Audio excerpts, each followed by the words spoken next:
Good evening, and thank you for coming to this presentation on the topic of childhood in the 19th century Australia, with the inquiry question of how did the lives of children in 19th century Australia compare to today?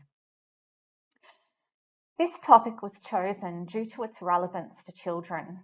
Students will be curious to see how their own lives compare to children in the past, while exploring the similarities and differences. The topic is also rich in nature, as there are many areas that can be explored. For example, these could include education, health, play, and work. The fact that students would have the freedom to answer the inquiry question through investigating various areas that relate to the topic also means it can be as challenging as the student makes it, depending on how in-depth they wish to go. It is also a topic which can easily be used to meet all the other aspects of a wild topic, such as giving students the opportunity to collaborate with their classmates and discover information which even the teacher was unaware of. Furthermore, the topic contributes to the educational goals of young Australians, such as becoming active and informed citizens through becoming aware of how society changes over time and having an understanding of what came before us.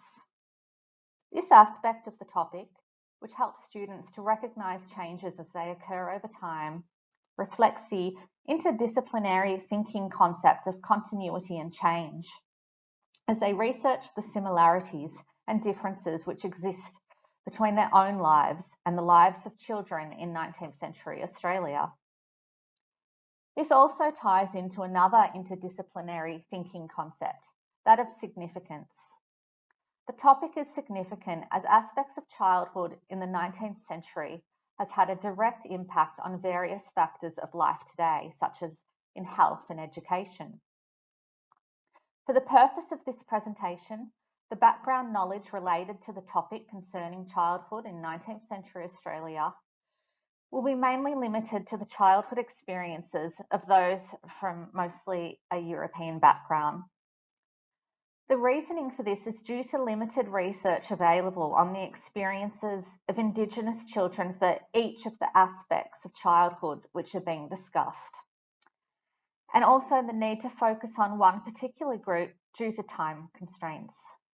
Students, however, would be free to do their own research on the childhood experiences of Indigenous Australians or any other group of their choosing. Referring again now to the significance of the topic, this can be explored through the content descriptor, why regulations and laws are enforced, and will be further analysed in the sections of health and education.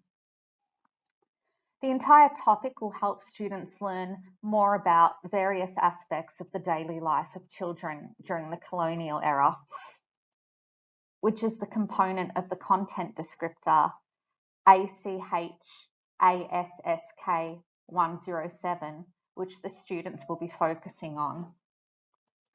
The inquiry and skills content descriptor ACHASSI 101, which requires students to evaluate evidence to draw conclusions, is relevant to the topic as there are many historical primary sources in the form of photographs and documents that can be analysed to investigate and learn more about the topic.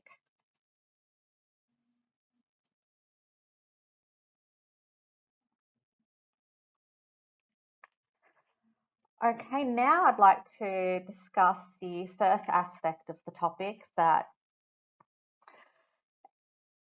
I have researched in regards to childhood in the 19th century, that is play and recreation. Perhaps one of the biggest differences between the nature of play during the 19th century and now is the types of toys children played with. They were mostly handmade. This is due to the fact that store-bought toys did exist, but they were mostly limited to wealthier families. Some toys which would be familiar to children of our own time were owned by some children from wealthier or middle class families, and these may have included marbles, porcelain dolls, and toy trains. Dolls in particular were often very expensive, and for this reason were used more as display pieces rather than played with. In contrast to today, public playgrounds did not exist, and city children would often play outside in the streets. Some of the games that city children would play in the streets also have similarities with games that children still play today, and these include cricket, skipping and hopscotch, and country children also had a lot more freedom when it came to outdoor play. Climbing trees, swimming, stilt walking, and running races were all popular activities. Australian children alive today have numerous entertainment options such as film and television, the internet, radio, books and computer games, among others.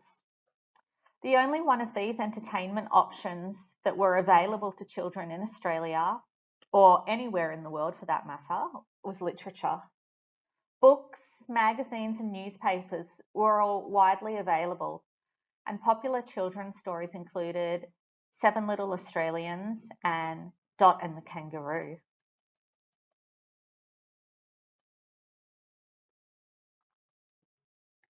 In this picture from the 1890s, which was taken of 3 children at play outside their home in Brisbane, much can be discerned about the nature of children's play during the time period.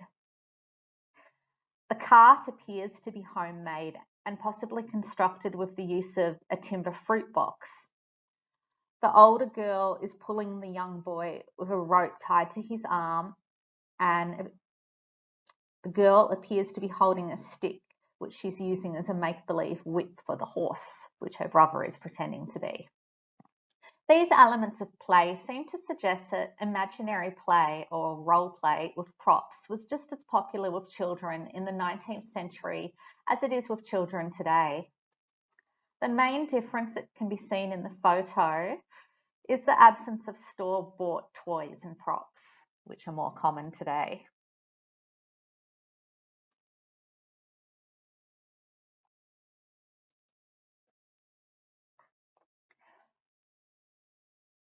Now I would like to discuss health. Infectious disease was very common during the 19th century. Many children died from diseases such as polio, tetanus, diphtheria, and whooping cough. In the 1870s, 120 to 140 to every 1,000 babies born in Australia died before their first birthday. A comparison to infant mortality rates in 21st century Australia can be shown through statistics for infant deaths during 2022.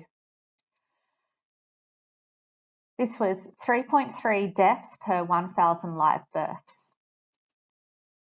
Apart from a vaccine for smallpox, which became available in Australia in 1804, there were no vaccines available for any of the other mentioned common childhood diseases until the 20th century. Due to the wide availability of vaccines and the national immunisation schedule, the major diseases which led to high infant mortality rates in the 19th century have now mostly been eliminated from Australia. When exploring this element of the topic with students, it can help to explain the cause and effect related to disease and the development of laws and regulations around the vaccination of children and how it has helped to decrease child mortality rates.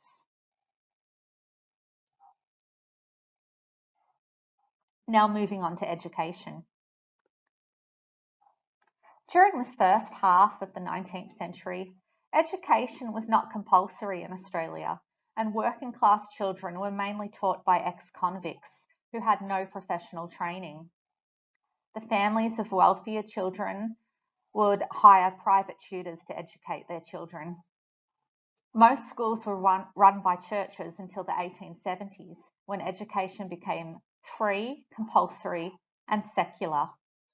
Until that time, many children, especially in the country, attended school irregularly due to various factors such as the expenses involved and families needing their children at home to help with farming and household tasks. In addition to this, the quality of the schooling they received was considered very poor. The legislation which made schooling compulsory and free was brought in as a way of addressing these issues. And this is a significant element about the topic which can be pointed out to students in order to help them understand why we have laws that require them to attend school. Other aspects of schooling in the 19th century that differ to the 21st century were that in communities that had a limited amount of school-age children, which would have been the case in the country, classrooms were made up of mixed age groups, ranging from ages 6 right up to 14. Class size ratios for how many students per teacher have also dramatically decreased over time. In 1851, the ratio was 100 students per one teacher. Can you imagine? The statistics for the average student to teacher ratio in Australian schools during 2022 was 13.1 students per one teacher. So that's quite a difference.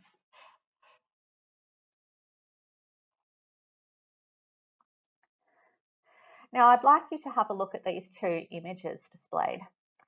Many differences between schooling in the 19th century and in the 21st century Australia can be observed through the two images. The most immediate difference that can be seen between the two classrooms concerns the changes in technology. For example, the children in the image in figure 2 appear to be using slates that are enclosed in wooden frames to do their writing on, whereas the children in figure 3 are using tablets. This represents not just a change in writing technology, but changes in the way school children today receive their learning by being able to conduct their own research and having information available to them from a wide range of sources which can be immediately accessed. Other differences that can be seen includes the seating layout of the classrooms. In the modern day image, the tables have been organised in a way that allows students to work together in smaller groups, which suggests that they're encouraged to collaborate and that also differentiated learning is being catered for. Whereas the students in the 19th century image are all seated together in rows. And although it's difficult to judge the entire class session from just a single image, it does appear that the students are expected to be passive receivers of the information being given by the teacher, without much room for discussion or collaboration with their peers. One last element that stands out from the two images is that in figure 3, the classroom walls are displayed with the various projects that the children have been working on, whereas in the older image, none of the children's work appears to be displayed. This may be due to the fact that, of course, children did not have paper to work on, which could be easily displayed, but it could also be representative of the pedagogies of the day.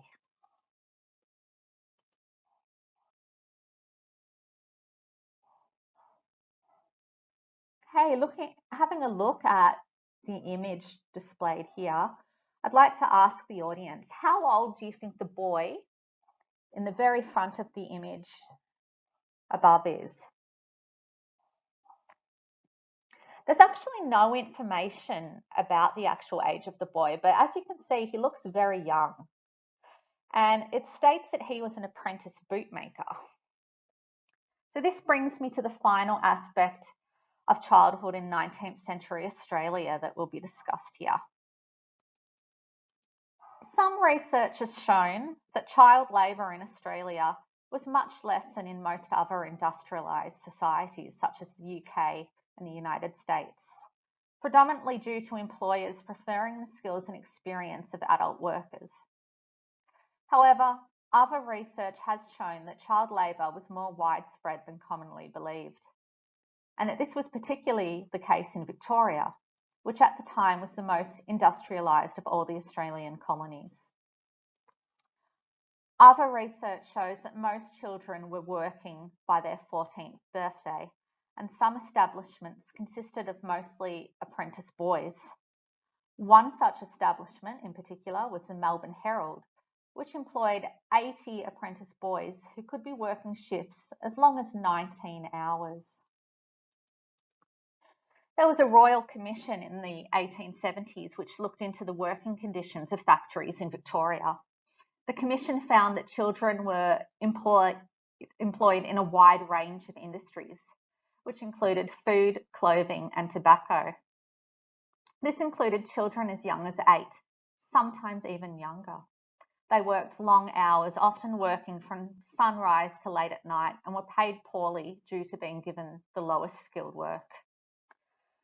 The Royal Commission led to legislation being brought in which prohibited the employment of children under the age of 13 and restricting the amount of work that those under the age of 16 could work to no more than 48 hours a week.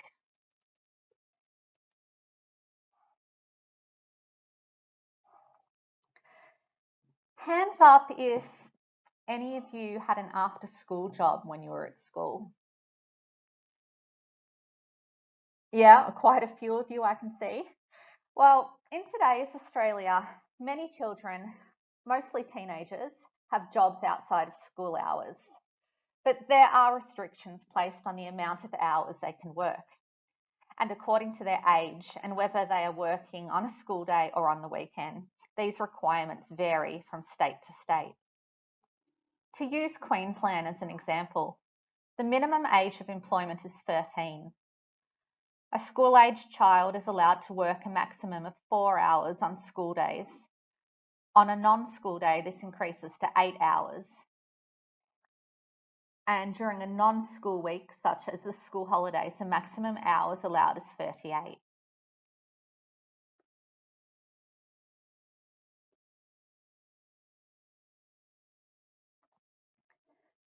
Now I would just like to discuss some ideas for a proposed learning activity which would help students when they are learning about this particular topic about childhood in 19th century Australia. Students would be placed into small groups and given a set of images which show children in 19th century Australia. As a group, the students would analyse the image and discuss the similarities and differences they can discern from the photographs in relation to their own lives and everyday experiences. The students would further analyse the images and compose a list of impressions they have gathered from analysing the image in depth in regards to life in the 19th century for children. The students would then go off and do their own research in order to confirm the accuracy of their impressions. This particular activity has links to general capabilities such as literacy, critical and creative thinking, as well as personal and social capability. I would like to conclude this presentation with some suggestions for resources which I found particularly helpful when researching this topic. The first resource is a website which you may or may not have heard of called Trove. Now, Trove is an excellent resource for finding historical images from Australia. Newspaper articles and various records that have been collected from museums, universities, libraries and archives from around Australia. It is especially useful as a resource for gathering primary resources, or primary sources, I should say. My second resource suggestion is actually a place, and that is the Beenleigh Historical Museum. This living history museum contains a collection of heritage buildings, including family homes and a historical school which dates back to the 19th century. It is an excellent resource in gathering information about childhood in the 19th century, as it literally gives you a real-life glimpse into education and family life from that time. The school contains many artefacts such as books and documents that provide further insight into 19th century schooling. It would also be an excellent site for an excursion to take your students on.